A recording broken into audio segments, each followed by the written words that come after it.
than we are. And I don't know how many of you get our newsletter, but we found the cave of Machpelah. And the 3 crypts were empty, folks.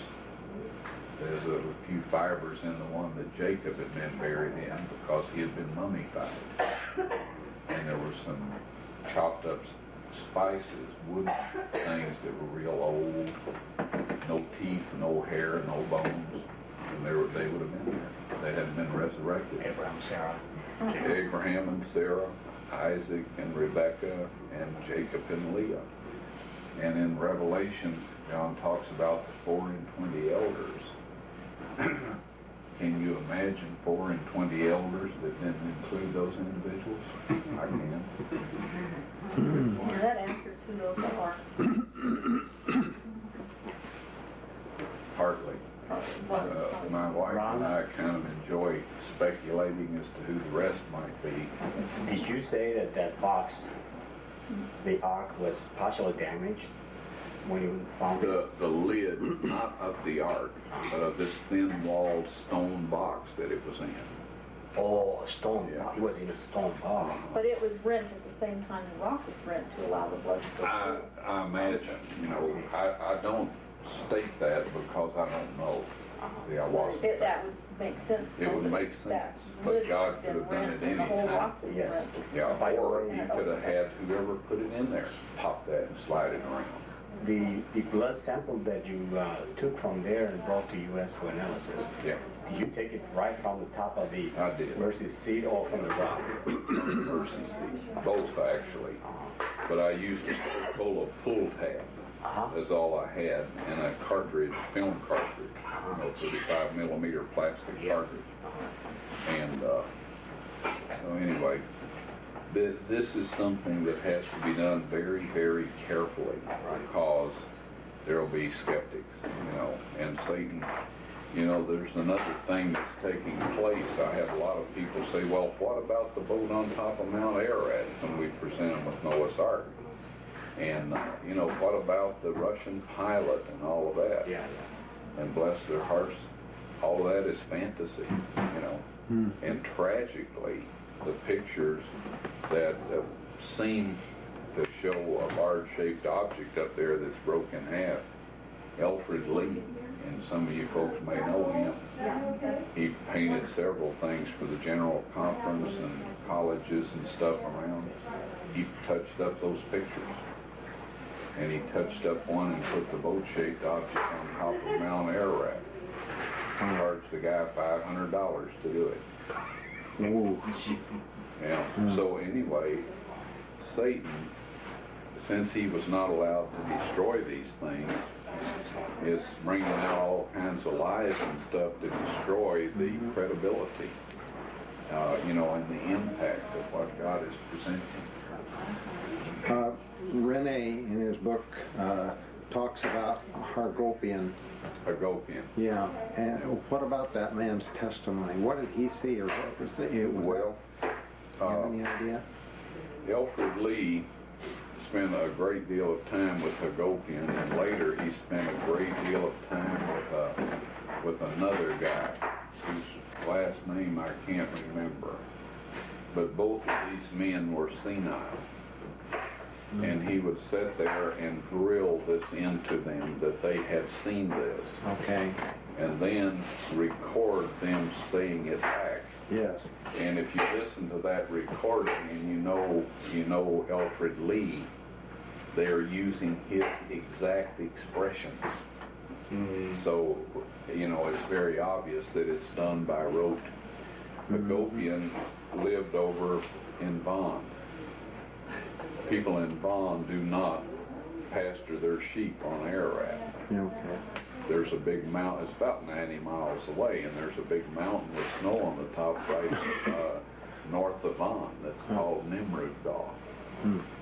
And so anyway, this guy, I mean, it's amazing how right in our own ranks, professed followers of God allow themselves to be used of Satan, you know, to deceive and lessen the credibility of what God is doing. But Sister White said that, and the Bible did. It said those, our worst enemies, will basically be those of our own household, meaning the household of faith, and I guess in some cases actual members of our family. And there was no Russian pilot that saw anything. A fellow out in California was starting up a rag magazine, one of those like National Enquirer, and he had a neighbor with a Polish name. He rearranged that name, made up the whole story. And later on, you know, he repented of that, and he sends out affidavits to many people saying that he made that whole thing up from scratch. But the people that get that, they keep quoting that story, you know, even though they know it was a lie. Jonathan Gray addresses himself to the remains of Noah's wife that were dug up and then stolen. Yeah. What do you know about that, and have you seen them, or? Well, what I know about this is that we found her grave the first trip out. Okay. That was the second pile of rocks that we piled up. See, this taxi, we asked the Lord to have the motor dialed at a 90-degree angle. So you didn't know where you were going or what you were looking for? Well, all we knew was that out in all that rough terrain, it was unlikely that we were going to find anything unless we fell over it. So I had seen this boat-shaped object in the aerial survey, but I didn't know where it was. I called Norbergen and everybody that had been on the 60 trip that had been out there, except for one guy who I didn't know how to get hold of, and asked him where it was. And they were kind of divided amongst the idea that they got on horseback at the Iranian border and rode for 6 hours, and that they got on horseback at Tobias and rode for 6 hours. So regardless of which of those was true, 6 hours on horseback that puts you anywhere out in that area. So, you know, we knew there's no way we could find it, so that's why we prayed that prayer. So anyway, back from the first pile of rocks, we found one big anchor stone.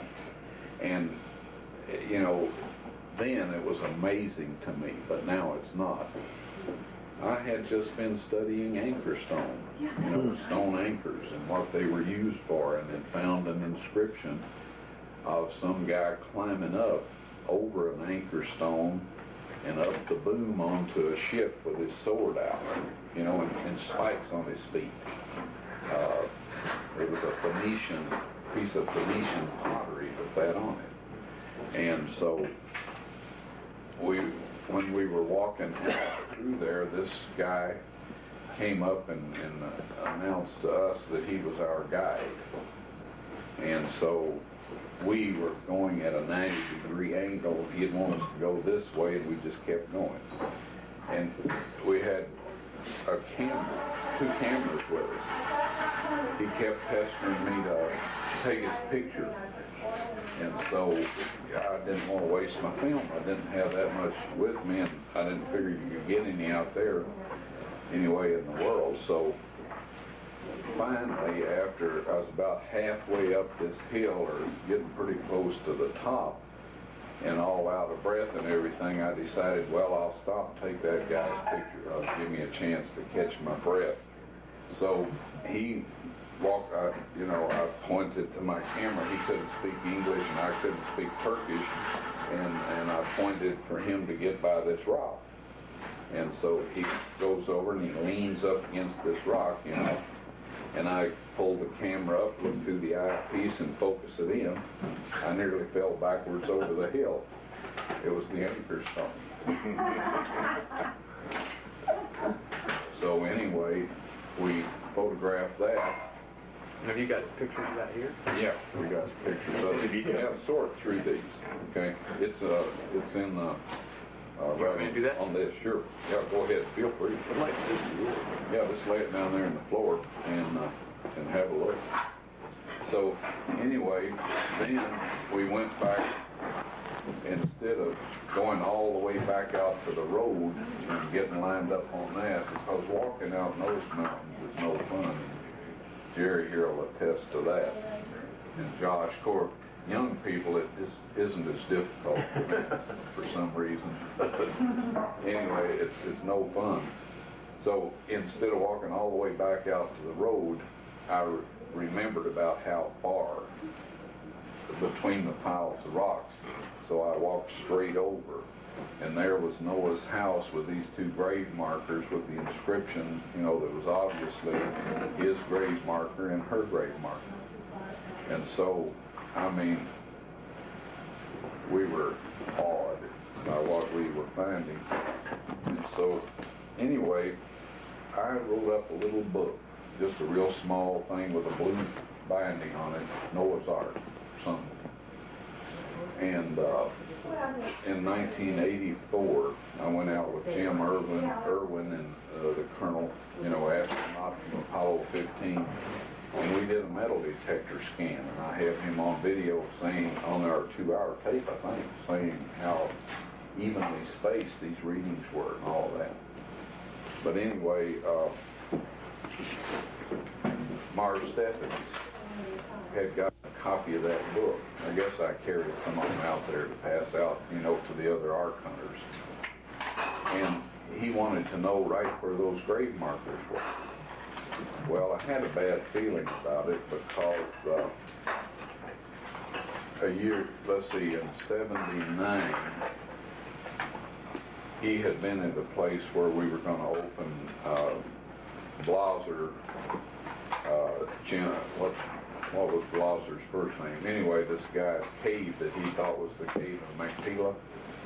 And so anyway, Stephens got a 16mm camera and set it up away from us with a telephoto lens, and he was going to steal footage of the opening of his cave.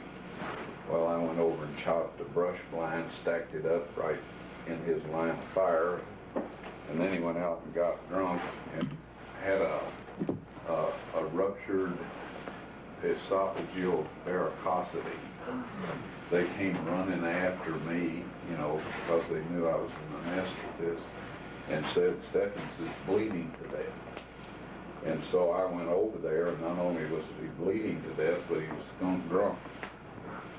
And I just told him, you know, I said, Marvin, you are going to have to lay still. He was flouncing around, you know, leaving me alone and all this. And I said, if you want to live, you lay still. And I sent people out for a bunch of ice. You know, the treatment for that is to let them swallow something inflatable and inflate it, put pressure inside. And I had nothing like that out there, nothing at all. So I packed him off in ice from here all over his chest, you know, and down to the waist. Just packed him off in ice and made him lay still. And between, you know, telling him that if he didn't lay still, he was a dead man, and the cold of the ice had sobered him up. And he quit. You know, I always say a little prayer. But ordinarily, if you don't get, you know, something with an ice pack, you're dead with one of those things, because they just bleed you out. Okay. But anyway, I showed him where they were, and he's the one that did the dastardly deed.